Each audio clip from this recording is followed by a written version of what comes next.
start with a little bit of a review, as in what came out of it. Yeah. It seems to have almost been a little bit overplayed in terms of how dire the situation is all of a sudden.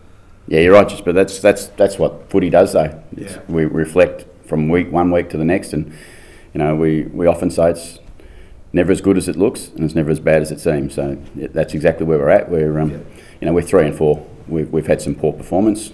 My responsibility is to try and correct that as quick as we can. What was the main sort of area that you thought that you need to sharpen up? I just think, as I said after the game, we just haven't quite connected as well as we need to as a team, and there's just bits missing that are not quite where we want them to be. And look, what I know about the group is they'll work really hard to try and rectify that. Certainly, you won't have me giving up on them. I trust them. I think they're a great group. You need to try and stay positive during the week. Is that the way that you try and go about things, rather than focusing on the negatives? Typically, in anything you do, I think, in Harry, you have to take responsibility. And we're not shying away from responsibility. We know our performance has been below par, but then there's an obligation to try and improve and rectify that. And I know the best way to do that is to be positive about what we're able to do. I've got a really clear picture of us doing good things on the footy field. I know they're there, and I know the boys can do them. It's just a matter of now us making sure they come out. So when you say that the players aren't connecting, have you mean they're not gelling as a team, or what sort of There's just little things. There's just little bits that are missing. It's just a simple, but executing a good spoil, executing a good ground ball. Just the simple little things of the game of football that make an enormous difference. And that's what happens in an elite competition. The margins are, and they continue to be, they're very small with when you can be off to when you can be on. Why do you think? Sorry, you go. That might be the result. What's the cause of it? If you establish, look, I think it is attitude, or it is a mental thing rather than a physical thing? Oh yeah, certainly not a physical thing. I think we've got the capability still, and physically we're okay. We're actually in a pretty healthy state from an overall list point of view, so there's no problems there. I think it's just there's a bit of mental fatigue that's going on for us, and the obligation for us this year was to try and live up to expectation, and that's not something we put on ourselves. It's something that we welcome. But now we've just got to be able to see if we can work through that and deliver on some of the stuff that we should. So in a week when players are starting to get criticised for complacency or lack of intent or whatever, how do you sort of just relax them and sort of bring the situation back into it? The key message in that for us is that if you know what you're doing is exactly what it should be, as in how hard you're working, how hard you're preparing and doing all the right things, you've got to trust the program. And the worst programs just fall to pieces under a bit of pressure, and that's not what we're going to do. In the past couple of years, you've developed this reputation of just storming over the top of teams in the last quarter. Why does that not seem to happen much anymore? I think it's the competition again, Jasper. It's not that we're not trying to do that. It's just the way we're not at our absolute best. There's no doubt about that. And but we're going to work really hard to get to that part. And it's not that far away. It'll never be that far away, because if we could just rewind 2 or 3 weeks, we know what we're capable of. So we get constant reminders of what we're capable of, but what we're delivering says that we've got to keep checking back and making sure that we're doing everything we possibly can to be as good as we can. And I know that there's only one way forward, and the only one way forward is to continue on the path that you've set and believe in what you're going to do. And we know the road we're on, and we're going to stick on it. What in terms of personnel adjustments do you make this week? I will have a couple, obviously, that are potentially coming. Bobby should be right to play. He's got to get through training today. Ollie, we suspect, should get through training today and be right to play. If that's the case, we'll have a couple there. But I'm not going to, again, I'm not going to lose faith in the group. I think the group deserve an opportunity to continue to work through this. And there'll be 1 or 2 players that, like in any team, when you're not quite getting it right, you've got to change some part of the personnel to try and tinker with a little bit of that, but shouldn't be wholesale changes. There'll be 2 forced by the players if they come up that are just quality players that have to come back into our team. So there'll be 2 that potentially could be a third, 3 or 4 changes.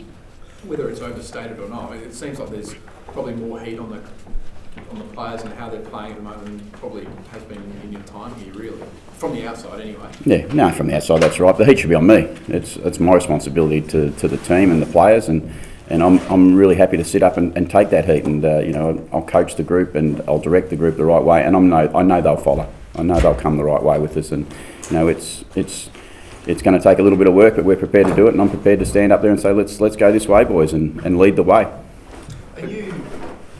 Are Are you better prepared to handle this as a group, you think, than maybe the last couple of years when you have had these similar sort of roles where you, or runs I should say, where you've lost 3, 4, 5 games in a row? I find this one a bit different. I find a little bit different. It's a new experience, and it's good for us. Experience is always good for you, because in the first couple of years, those little flat spots that were in our club at times were greeted a bit differently. This time, as I said, the expectation that came along with last year and the pre-season, all those things meant that this wasn't something that we're entitled to have or allowed to have. I think people allowed us to have those other opportunities, or those flat spots in the last couple of years. I don't want us to have those. So I think it's a great learning for us, and one will hold us in good stead for the long term. Have you been concerned at all? Has there been any signs of complacency, as in that the guys think that it's just going to happen? No, not at all. They're a good group. They work really hard. They work damn hard, and they're not getting the results they want. But just keep at work, boys, and it'll turn. I'll ask you a ridiculous question. Go then. I like ridiculous questions. Only because it's come up. There's been talk that you don't want your players to have long hair. Could you just address it? I know it's ridiculous. Yeah, I don't like long hair. There's no doubt about that. But the boys know that. We have a laugh about it at times, and sometimes it becomes it's coaches. We're not entitled to tell them how and what they should look like. But it doesn't mean I'm allowed to like it. I'd have to like it. I hope people don't think I have to like it. I have the same conversations with my son at home, so it's not. I treat these boys like my sons, so I don't like them having too long a hair. That's okay, but Youngie's still got long hair. Jasper's still got his hair. Mitchell still do it, but that's their choice. I can't. If that stops them getting a kick, I'm in trouble. How's Ollie Wines travelling? Yeah, he'll be okay. We think you'll watch him train today, hopefully, and. He was really close last week. There'll never be an absolute perfect time probably for Ollie to test out in game situation, but you can't wait forever either. And I think Ollie's ready to play. Does he wear a brace? Does he wear something on his? Yeah, wear some strapping and stuff. You'll see him at training. He'll have strapping on his arm just above and below, and a bit of a brace over it, just a protection. Like anything, if you see a bloke play with strapping on his knee, it's no different. It's there for protection. It's probably there for a little bit of mental assurance, that it's okay. Having said that, though. It's his wrist that's the issue. I mean, you're restricting how far your wrist can move. There's obviously no concern about that from the medical staff. No. Well, the specialists are telling us he's okay. That's not a problem. I mean, what he did was we were lucky we didn't need any surgery, so it's just a matter of you've seen Dale Thomas dislocate his shoulder in round 1, I think, and he was back playing 2 weeks ago, or last week may have been. Ollie's very similar. They've got a dislocation, you strengthen it up, and once you get to that point, you're ready to play. And doesn't mean there's risk-free. There's always, but there's risk of any player going out there getting an injury, or Ollie didn't think he was going to do it the first time. So he's pretty right. I think he'll get more confident, no doubt, the first time he plays, and to the second time he plays again. And what was Carlisle's injury as well? Was that back? Yeah, he had some back issues, which we were really nervous about in the week before, and we just thought that Bobby's so incredibly valuable to us that as much as you don't want to leave him out of the side. But the longer term picture has got to be important to us, and we had to make a decision that we would much rather have our fullback in the team, but we need him there for the most of the season too. So he's had a history in the last couple of years of getting to this point and almost hurting himself, and then we lose him for 2 or 3 weeks. We're trying to avoid that. Is it an ongoing thing, or is he 100% to go? Yeah, at his age, it is a bit ongoing, but anyone that's at that stage of their career, they have those ongoing issues. And I think the good thing about that is that we're prepared to manage it, acknowledge it, and get the best result for it. How have you handled the last week of Kane Corn's career? I haven't had much time to really enjoy it, and that's disappointing. I want it to be a celebration, and the reflection of on the footy club at the moment is not a great one, the way we've been performing. I'd like to think that from today forward we can move that into a positive about Kane potentially, but not Kane as on his own. But I think it's let's be honest, it's a significant moment. And it's his last game at the football club, and let's hope we can deliver a performance that he'd be proud of. Do you plan on sort of showing? Highlights package. Do you plan on honouring him somehow in the lead up to the game? Or? Oh yeah, absolutely. We'll acknowledge what Kane's done, which we've already done that though. We've done it last week, and he gets acknowledged every week for what he does for our footy club, and this week will be slightly more in it because his family will be around, all the things that are possible for him to like we did with Dom last year. I thought it was a great celebration, and it doesn't guarantee anything though. You've just got to bring performance. Given the situation, is it a bonus to have the Kane Ask me about 7:30 Sunday night. Because you know what, if I say yes and it doesn't work out, it's like, oh no, I got distracted by Kane's game. And look, let's not deal with that stuff. I just don't like it. I think it's got nothing to do with the win or the loss. It's important for the players to represent the club as well as they possibly can in recognition a little bit towards Kane, but more it's about the Port Adelaide Footy Club.